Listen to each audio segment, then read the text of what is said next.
Media mogul Rupert Murdoch faces a deposition in the British Parliament on July the 19th, 2011. I would just like to say one sentence. This is the most humble day of my life. The 168-year-old British tabloid News of the World, once owned by him and recently closed, has been caught hacking into telephone lines for gathering information. I was appalled to find out what had happened. And of course, I apologize. The Indian news media picked up the story.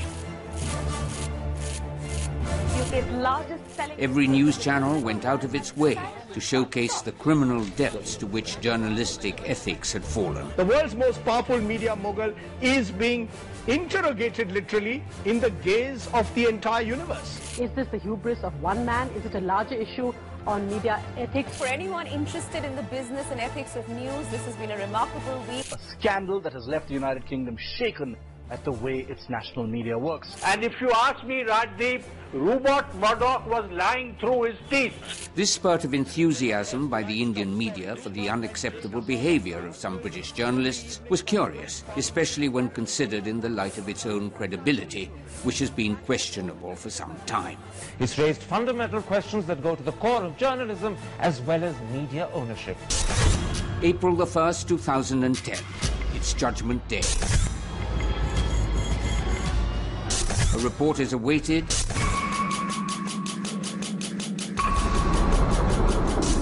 and the stakes are high. On one side is the Indian press, targeted for corruption. Editors in respectable houses have now become fixers. It is alleged that both the print and electronic media are neck deep into the business of paid news. Temptations are greater, money is greater. Seductions are greater. Paid advertisements are published and broadcast in the guise of news. Every single aspect of news we think is up for sale. On the other side is a two-member committee set up by the Press Council of India. The committee has investigated all the allegations and is ready with its report. The fourth pillar of Indian democracy is on tenterhooks. The fourth pillar of democracy should not become the fifth column of democracy. This film explores the murky underworld of paid news. There is corruption by omission. Of journalism where money speaks. A sports page looks like say a Stardust page. We find out how and when the business of news replaced news. They make money to make you. They make money by breaking you. We investigate the dark secrets behind what's termed breaking news. Media is a circus.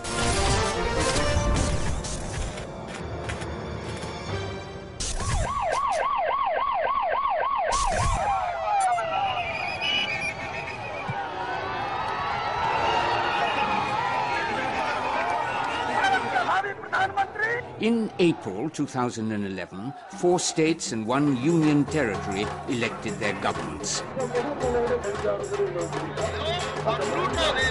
A vast polling exercise involving over 150 million voters. The Election Commission of India had to issue more than 200 notices to politicians and their parties for planting campaigns in the garb of news. In October 2010, there were assembly elections in Bihar, the third most populous state in India. More than 100 notices were issued by the Election Commission to paid news offenders. Most of them admitted that it was paid news and decided to account for it in this statement. But we feel that is not the end of the matter, because it is not just a question of accounting for the expenses, but there is also an element of deception.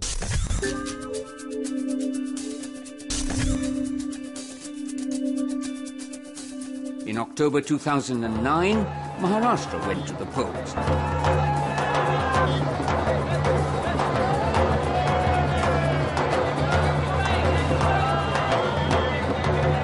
Politicians were living on the edge. Positive media coverage was vital. the stakes were extremely high.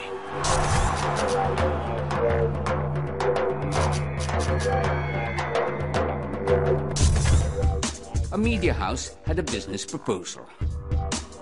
Up for sale was news space.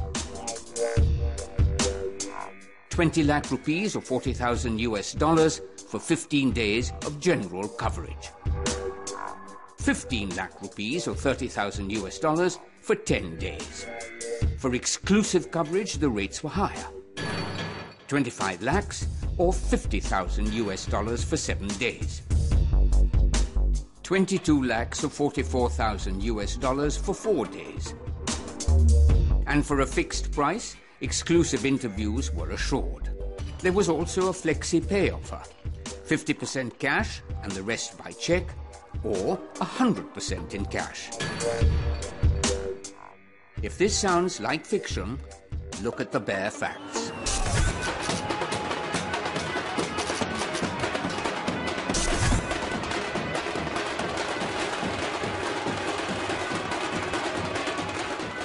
Ashok Chavan wants to be re-elected and wants to continue as Chief Minister.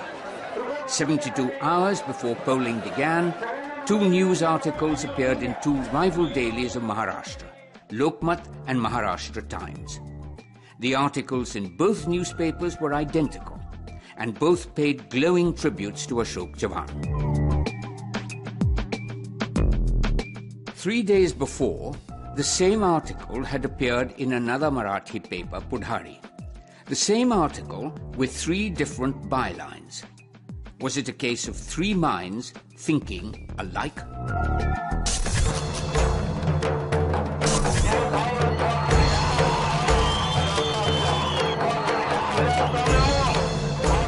When, in April 2009, the Assembly and Lok Sabha elections were held simultaneously, P.K. Ramarao, a candidate from the Lok Satta party, was promised positive media coverage in lieu of payment. I gave the money to the sales, to the advertising agent of Enadu on 9th April. About 50,000 rupees I gave in cash. He did not give any acknowledgement or any receipt. He wanted the money to be paid in cash only. P.K. Ramarao took care to include the sum he paid as part of his election expenses, in a declaration now mandatory according to Election Commission rules. After the money was paid and then after the management was satisfied, after I struck a deal with the newspaper, then my coverage got improved. Almost I got a half-page coverage, and then I was interviewed. See, all this is self-evident. It is self-explanatory. The case was taken to the Andhra High Court, where it is still pending.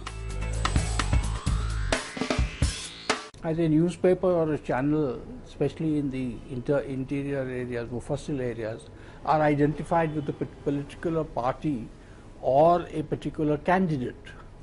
Now that paper or that channel will then start airing all kinds of accusations against their rivals. And then the paper or the channel goes to the rivals and says, look, this is what this guy is saying about you. He's saying you're this, you're that. Now what do you do? So they say, well, if you want space on our channel, this is how much it will cost you. Congress is ready to create history in Bihar, screamed a banner headline in the Patna edition of Hindustan in April 2009, when the first phase of polling began in Bihar. There was no news item related to the headline, far less an explanation of how Congress intended to create history in Bihar. Whistle was blown when some papers made more money and some made less.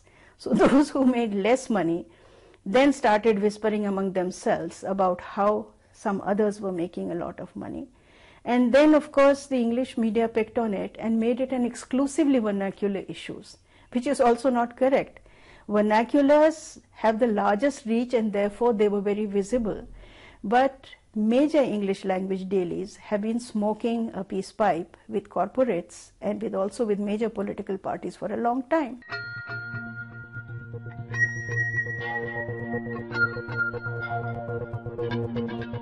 Take the case of MediaNet, a Times of India initiative that began at the turn of the millennium. First, you want to cover celebrities, then celebrities want to be covered and like being covered. Then they're told, okay, you like being covered, now pay to be covered.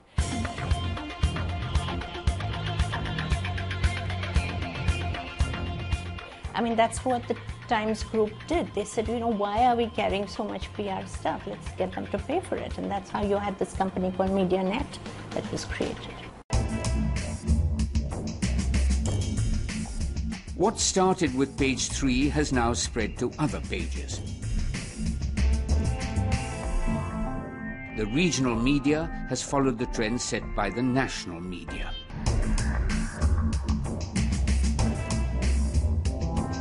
Forward-looking politicians are taking it to the next level. They are no longer interested in buying media, they much prefer ownership. Down south, everyone worth their political salt owns a TV channel. Karunanidhi's nephew, Kalanidhi Maran, owns Sun TV. Karunanidhi's family also owns Kalanyar TV. AIDMK Supremo Jaya Lalita runs Jaya TV. Actor-turned-politician Vijay Kant runs Captain TV. Congress leaders run Megha TV and Basanta TV. PMK runs Makkal TV. Sakshi TV and the Sakshi newspaper belong to Jagan Reddy. Telugu Desham Supremo Chandrababu's son is the CEO of Studio N channel. The Inadu Group allegedly has loyalties towards the Telugu Desham. Telangana Rashtra Samiti has launched its own TV channel, T News. H.D. Kumaraswamy has his own TV channel, Kasturi. The Reddy brothers of Bellary fame have their own channel, Janshri. CPIM-backed Malayalam Communications runs 3 TV channels. Congress has Jai Hind Television. M.K. Munir of the Muslim League runs India Vision TV. If you go to Nagaland, the Chief Minister is associated with a newspaper. If you go to the northeast, there's a channel called News Live, which is owned by a political family in Assam. So there are more and more examples. In Orissa, a lot of newspapers have political affiliations. 1999, Manu Sharma, son of a billionaire politician, shot Jessica Lal because she refused him a drink.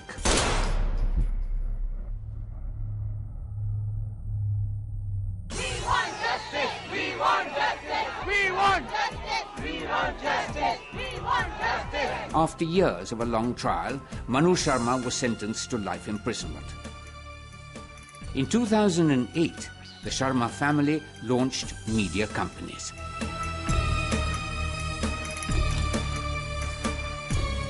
There are other reasons for getting into the media without wanting to be in the media, and those reasons, which are that people want political power, they think that if you have media you can persuade politicians, you can blackmail people, etc., etc., all the wrong reasons.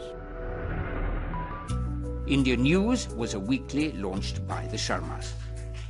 Sudhir Saxena edited India News. In less than 3 years, the publication became popular in Jharkhand, Bihar, and eastern UP.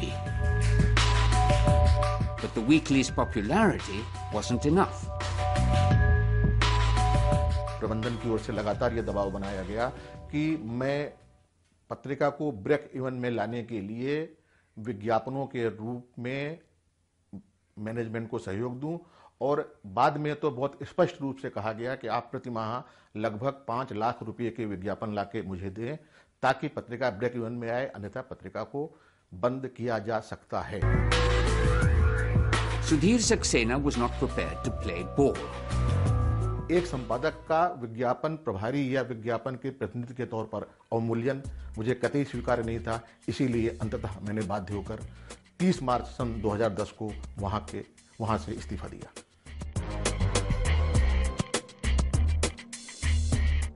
Editors such as Sudhir Saxena, willing to stand up to the management or an owner, is a species fast on its way to extinction.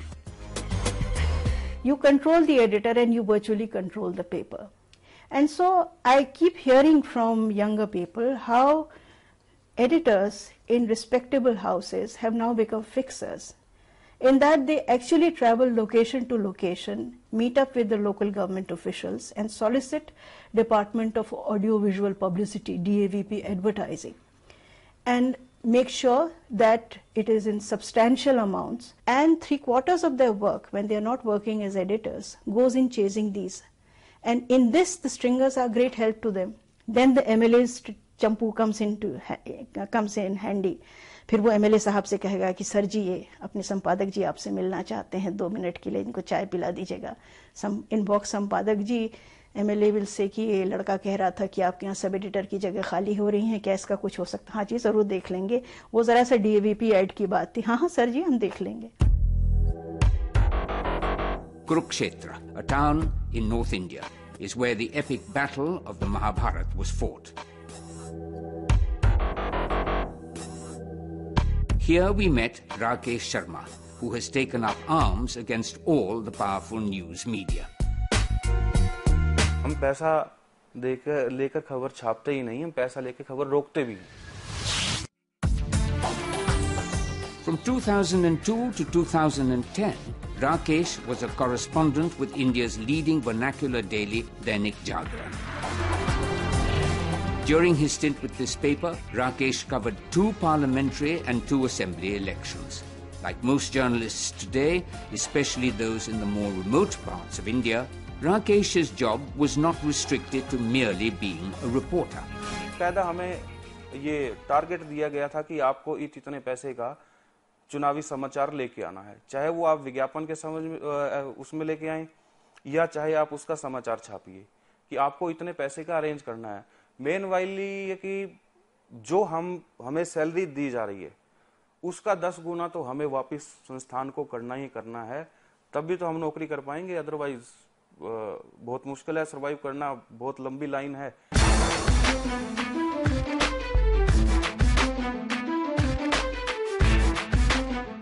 Rakesh had no option but to follow the management's diktat. Election का दौर चल पड़ा, नामांकन हो गया, तो हम लोगों ने उनके खिलाफ बिल्कुल छांट कर ऐसी खबरें लिखी कि जिससे उनको डायरेक्ट डैमेज हो. तो किया, उनको ब्लैकमेल किया. मैनेजमेंट की तरफ से तो दबाव यही था कि आप पैसा इकट्ठा कीजिए, जो नहीं देता उसका कान मरोड़े, जो जितना भी निचोड़ सके आप किसी भी शाम दाम दंड भेद की नीति से जितना भी आप निचोड़ लें, कोई उसमें पैकेज नहीं चले कि जिसने जो दे दिया लास्ट में, तो जब इलेक्शन में 5-7 दिन वो रह गए कि यार ये तो मामला कुछ नहीं बन पा रहा है, तो तब तो ये था कि यार जो आए जितना देता है दे दो. पैसा इकट्ठा हुआ, कंपनी के अकाउंट में नहीं गया, मालिक उसको भी घर ले गए. ये शेयर होल्डर्स के साथ सबसे बड़ी बेईमानी थी. Deeply disturbed, Rakesh resigned in 2010 and began to gather evidence against his former employer.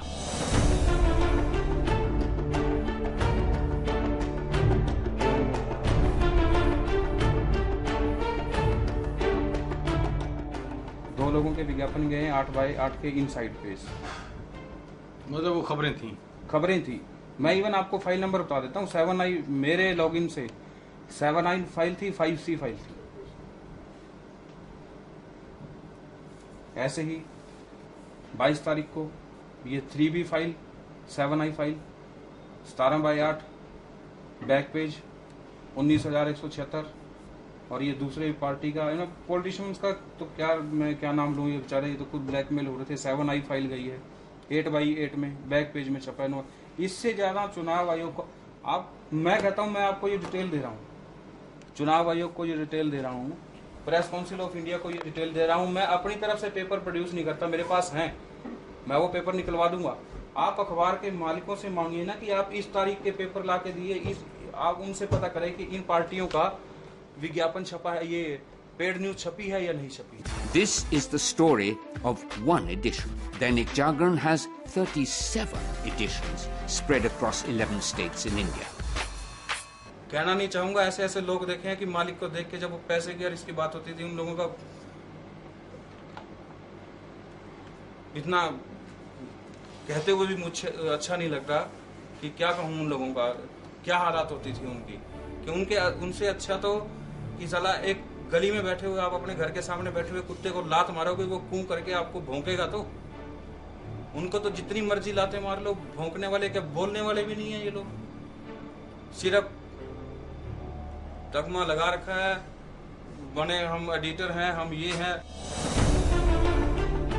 Rakesh has written to the President of India, the Election Commission, the Press Council, and to the Securities and Exchange Board of India on the practice of paid news in Dainik Jagran. In July 2010, he uploaded on the internet some of the evidence against Dainik Jagran. No response from any quarter yet, but Rakesh continues to fight his personal Mahabharat against his own kith and kin. मेरी लड़ाई सिर्फ एक दैनिक जागरण के लिए नहीं है, ये एक व्यवस्था, एक सिस्टम जो बन गया उसके खिलाफ लड़ाई है। अब दैनिक जागरण को तो आप इसलिए, मेरे नजरिए से तो दैनिक जागरण इसलिए इसमें वो आ गया क्योंकि मेरे पास डॉक्यूमेंट ही दैनिक जागरण के। इसके अलावा दूसरे अखबार हैं, मुझे नाम लेने में कोई हिच नहीं है। भास्कर है, उसने भी ऐसे ही छापा है, पंजाब केसरी ने छापा है, हिंदुस्तान ने छापा है। If politics and media can scratch each other's backs, can corporate India be far behind? Bennett Coleman and Company, or BCCL, publishers of the Times of India and the Economic Times, has facilitated the process by setting up Times Private Treaties that has now been renamed Brand Capital. The deal is that the Times Group will give newspapers space in lieu of equity shares. Today, their portfolio includes over 300 companies.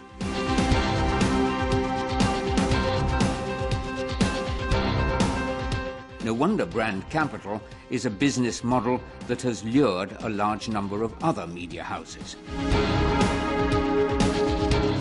In a clear case of conflict of interest, newspapers and TV channels have become partners in companies they're supposed to report on.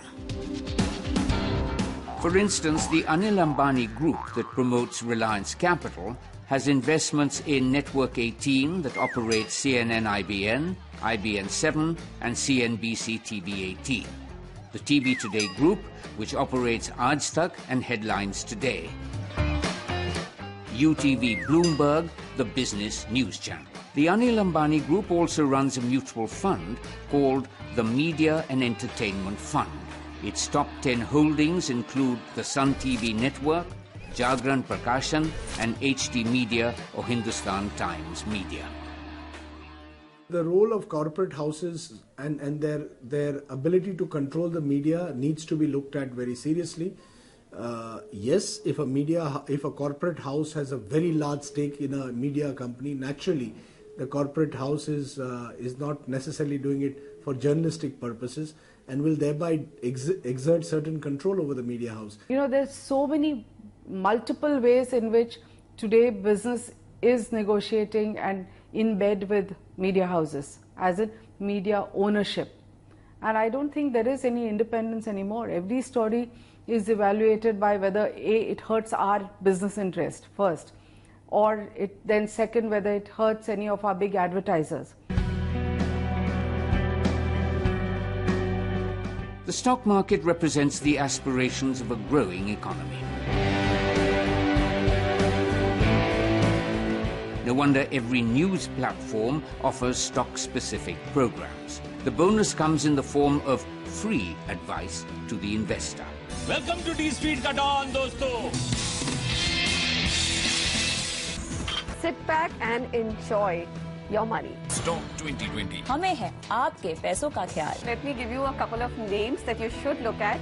Large cap fund, she said 60%. Please look at DSP BlackRock Top 100. You can also look at Franklin India Blue Chip, Kotak 30 and IDFC Imperial Equity Plan. Raj की company एक बहुत ही उम्दा bet है.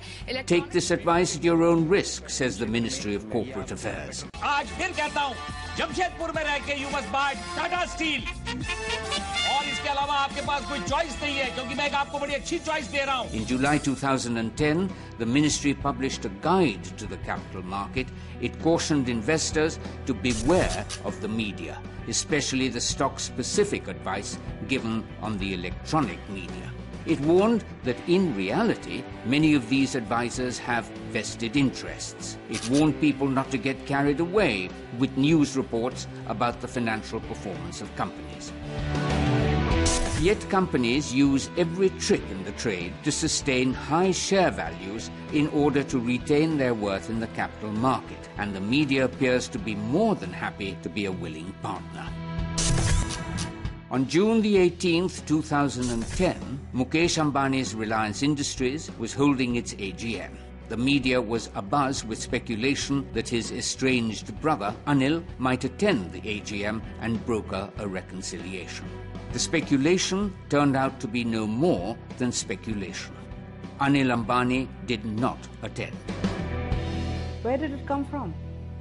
And why did it spread like wildfire? You think it was I don't think he had any intention of attending it. And I think it just was done to push up share prices. Did everyone fall for it? Do we not verify? Or was someone, saying, confirming it to them privately? I don't know. But isn't it something that someone needs to analyze very seriously? As a matter of fact, Anil Ambani's Reliance Communications has been the subject of the most extraordinary merger speculations in the media. It began with rumours that the South African telecom giant MTN were ready to talk to RCom. MTN officially denied this on June the 3rd, 2010. By then, someone had already started fresh rumours that now AT&T was keen on RCom, and that talks had already begun. AT&T denied this on June the 7th, 2010. Up next was the Abu Dhabi-based Etisalat. Etisalat clarified that it was considering several options, RCom being only one of them. When one of the largest economic newspapers for 3 days in a row talks about one of these Ambani companies tying up with 3 global telecom majors, all of whom issue denials, I think there has to be an investigation into where did they get their stories from. And isn't there a pattern in this? Very evidently there is. Question is, okay, I write about it, but do we have a system where it is going to be investigated? No. Business journalism versus political journalism. The debate is not about which is corrupt and which is honest. Rather, the debate revolves around the subject of which is the more corrupt. It is hardly a secret to say that business journalism is perhaps the most corrupt part of Indian journalism. There is far less corruption in business journalism than there is in political journalism. There's so much more money riding on business journalism. The political journalists, because of their closeness to the Chief Minister and the Prime Minister, are getting a house in Bombay out of the Chief Minister's quota, and all of them very easily used to do it. Only they got the houses, right? And how many of them? What is the value? Why doesn't anyone talk about it? When I was the Editors Guild president, we had formulated a code for business journalists alone, but that is flouted. But I think there is much more awareness that business journalists are much more vulnerable to these kind of bribes, etc., because the stakes are much higher. I started as a business journalist where, those days it was clocks and casseroles and, tea sets that were being given out to journalists. And there were these embarrassing things about senior people who are, your editors, tucking 3 of them under their arm and getting out of 3 press conferences, all held in the Taj. The temptations and the seductions that are offered to journalists have magnified tenfold because the stakes have become much bigger. So the bribing of journalists, as it were, was done on a somewhat smaller scale before because the stakes were not so high. How many people have gone to the Rajya Sabha? Are they business journalists? Count them. They're not. They're political journalists.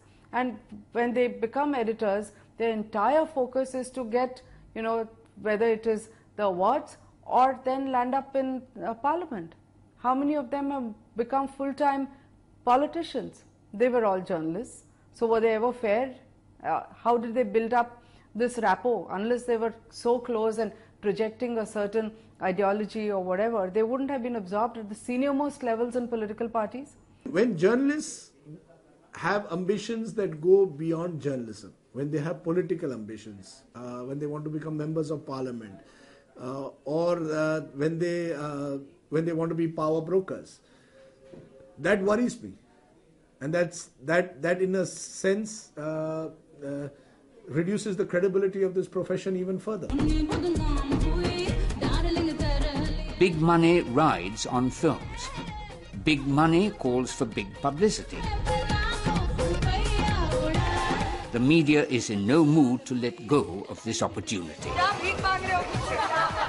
Today, a film can bomb, but if you have deep pockets, you can buy space in the leading newspapers, go to television networks and give a perception that it has worked. I'm not really sure anybody is that bothered with ethics anymore. Creating a noise, buying reviewers, who are today the reviewers' credibility is at an all-time low. What lofty ideals can there be about reviewing Bollywood films? Absolutely none. I don't believe in the kind of reviews they're doing. It's raining stars all over the reviews. There are evidences of reviewers selling themselves and giving you the rating that you choose to get.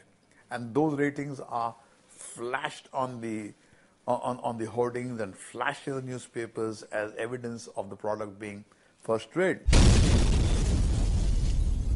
The buzz begins before the film is released, as if on cue. Controversies spring out of nowhere. Karan Johar, director Renzel De Silva, actors Kareena Kapoor and Saif Ali Khan. Karan Johar की एक और film पर हंगामा शुरू हो गया है. Film stars make appearances over primetime news. Qurban, a film set against a theme that perhaps we don't talk about often enough: terrorism and the Muslim identity.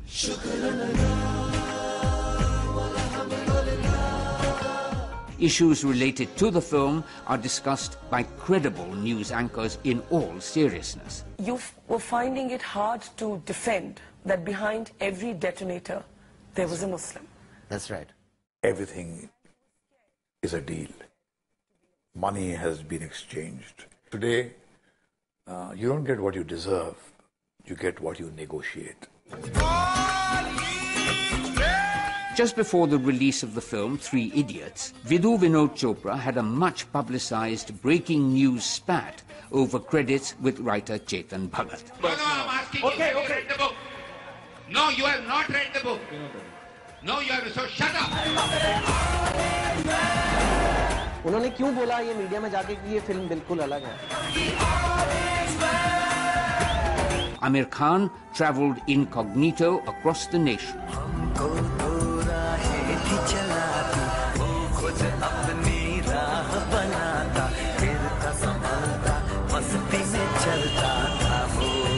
With TV cameras in tow. दोस्तों, आज मैं यहाँ आया हूँ तमिलनाडु. आमिर खान को बुखार थी. Now I am on the road. आपने टीवी में देखा? सड़क पर चलते हुए ये चेहरा दिख जाए तो क्या पहली नजर में? That's film journalism for you. I don't think anybody respects it. If it was ever respected, it was always seen as a kind of pretty shallow offshoot of mainstream journalism. We don't have the guts and the audacity to question these people who are peddling lies under the name of truth. Welcome back to the news with me, Amitabh Bachchan, where I'm playing the guest editor today at CNN IBN. To promote his film Rana, Amitabh Bachchan becomes a guest editor of CNN IBN. We are very influenced by the media. It is in our face every day. आज का special हमारा देखते रहिए. लुट जाऊं, लुट जाऊं, लुट जाऊं. What's wrong? There's absolutely nothing wrong. It's a fantastic game. If CNN IBN trades its editor for television ratings, how can Times Now be left behind? Our team became #1 in Test cricket. And then comes Star News. And so the circus continues. Amit ji, आपको मैं virtual set पर लेकर चल रहा हूँ. ये set computer की मदद से बनाया जाता है। जी हाँ, जी हाँ। और आपको यहाँ पर सिर्फ ग्रीन दिखाई देगा, ग्रीन बैकड्रॉप पे, लेकिन जब आप देखेंगे इसको सेट पे, तो इसमें आपका रन का वो सेट नजर आ जाएगा, जिसको हमने एक ग्राफिक्स रूम के अंदर देखा हुआ था। देखिए अब आईपीएल पे, because I'm behind the TV screen. So the TV screen is there. ये जादू है. It's incredible, absolutely incredible. There has been a dramatic shift, certainly in the content of news. There is a greater tendency towards what you call infotainment today. If everybody is going to be in the entertainment business, who is going to be giving us news? Because giving news is a very important social function. Dhoni from Jharkhand. Hey. Mind it. All you fast bowler rascals. I have the bat. Do you have the ball? Cricket, the poster boy of a not-so-sports-crazy nation, and cricketers topped the charts in brand image building. So, negative reporting on cricketers with high advertising visibility becomes a tricky proposition. I have known of instances where big corporates have threatened to withdraw ads from, say, television channels or from newspapers, saying that you have done an adverse reporting of ours, or you are not giving us enough promotion, or you are not giving our teams whom we are sponsoring, or players whom we are sponsoring enough exposure. You are being critical of some of the teams which we are supporting, so we won't give you ads.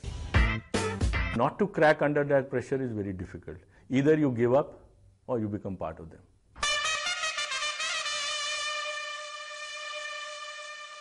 The Indian Premier League, or IPL, is a sporting extravaganza that started with a big bang.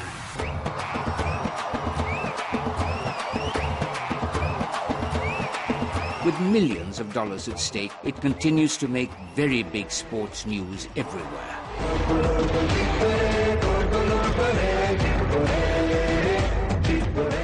What Lalit Modi did, and he did it successfully, brilliantly, he made every person who was important in India a stakeholder in his venture. So good luck. What in effect did was that Gavaskar and Shastri were bought over, and they started saying that IPL is the greatest thing to have happened to the world. The man whose brains helped conceptualize this fantastic property. He is the chairman and chief commissioner of the IPL, Mr. Lalit Modi. Similarly, there were newspapers who realized or felt that since corporate world is involved, and they would promote their teams. Here's a look at the music video shoot for the Mumbai Indians.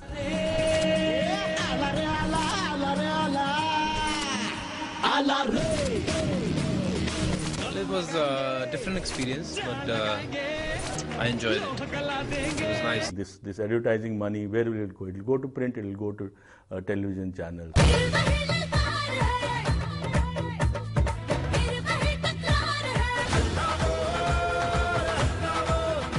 Today, the IPL is worth over $4.13 billion US. IPL team owners had to recover their huge investments in order to keep their teams going.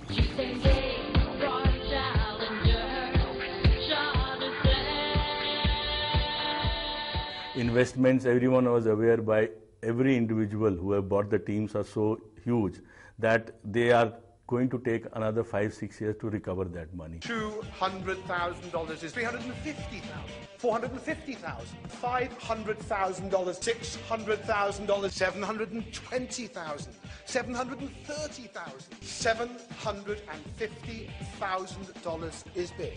All we read in the papers, all we read saw on television channels was that how everyone is making profits, which wasn't true. Everyone wanted TRP ratings to grow, and since everyone was brought over, so we were fed on these lies. Why blame the media for everything? Why are we shooting the messenger for, let's say, the IPL, for the darker side of the IPL suddenly being revealed? The simple reason is that we weren't told because we were all part of that gravy train. Negative publicity about any aspect of the IPL was not allowed. Slaughtering a cash cow while it's still producing milk is bad business.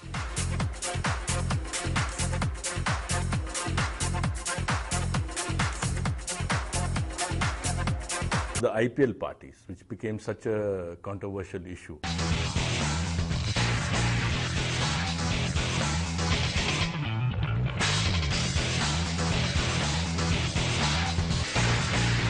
The television channel or the newspaper owners, they are aware of the fact that, look, this is putting stress on cricketers. They play one day, they party till morning, then they travel next day. These things were not written about. Being a cricketer is a sportsman, so when you dress up, is it really a problem for you to look so suave? I don't know about looking suave, but it's always fun to dress up. I think it's really important that we, always have a good time. But as I said, the guys are here tonight to enjoy themselves, and looking forward to the tournament coming up. It's happening live. It's 3 o'clock in the morning and still going on. The media, which had been going gaga over the IPL for 3 years, suddenly did a somersault. A day after the Times Now exclusive report on Modi's 4 scams on the News Hour yesterday, the Enforcement Directorate is doing everything to drag him back to India and face the charges. It's like you treat your readers or your viewers like a herd. You lead them in one direction till one day, and suddenly when actually you are getting exposed. Who got exposed also in this? The people who had not told their viewers. I am sure every reader has a right to ask those very newspapers or those very TV channels that for 3 years you told us a different story. Now all of a sudden you are taking a somersault and saying everything is wrong about this man or about this sport. Where were you for these 3 years? The fact is that the entire BCCI knew what was happening. Why didn't they come out and speak up? Why there were franchise owners who are people who have listed companies who were involved. Why didn't they come and speak out? Why is it that the media is blamed when things go wrong? The problem with sports reporting at the moment is that there is this nexus which is growing between the corporate, the marketing, and because of this nexus, sports reporting is well-meaning, but it's coming increasingly under pressure, increasingly being threatened, increasingly being shackled.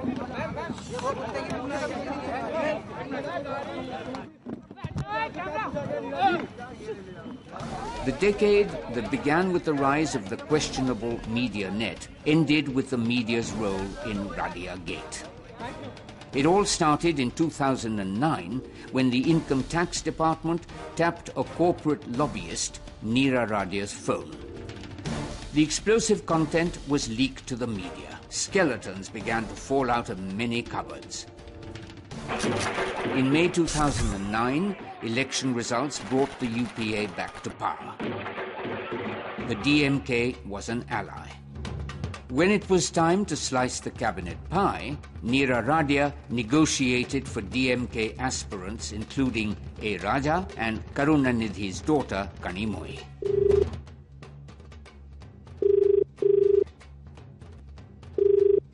Hi, Neera. Hi, did I wake you up? No, I've been up, most of the night. If stalemate continues, Yeah, listen, the thing is that they need to talk to him directly. That's what the problem is. Apparently now, the message from the other side is that why did Balu go public? Apparently PM's really pissed off that they went public.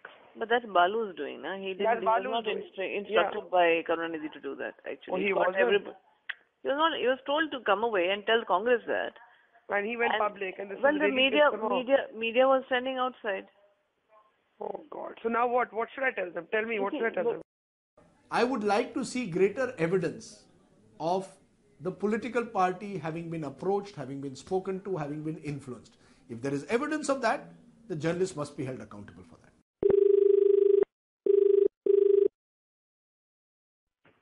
Neera. Hi. Now they're saying we'll take whoever. Whoever, it doesn't matter Maran or whoever, Balu or Raja or anything, na? Now they're saying that. But tell me one thing. I've conveyed I've had a long chat. And they've promised me that Azad will speak to her. They will speak to her? Yeah. Who? Gulam? Ghulam. I don't think political reporting requires you to be a courier or a middleman between a Neera Radia and a political party. In June 2009, the Bombay High Court passed a judgment on the gas dispute between the Ambani brothers. It directed Mukesh Ambani's Reliance Industries to honour an agreement signed with Anil Ambani's Reliance Natural Resources. The matter was soon to come up in the Supreme Court. Neera Radia was busy lobbying for client Mukesh Ambani. She called up Veer Sanghvi of the Hindustan Times. They discussed Veer's weekly column, Counterpoint, and the possibility of a piece by him on the dispute. So I will link it to the election verdict. The fact that there has been so much NREGA, that Sonia is committed to including everybody, that how the message for this 5 years of Manmohan Singh should be that you have to put an end to this kind of allocation of scarce resources on the basis of corruption and arbitrariness at the cost of the country. Otherwise, the country will not forgive you.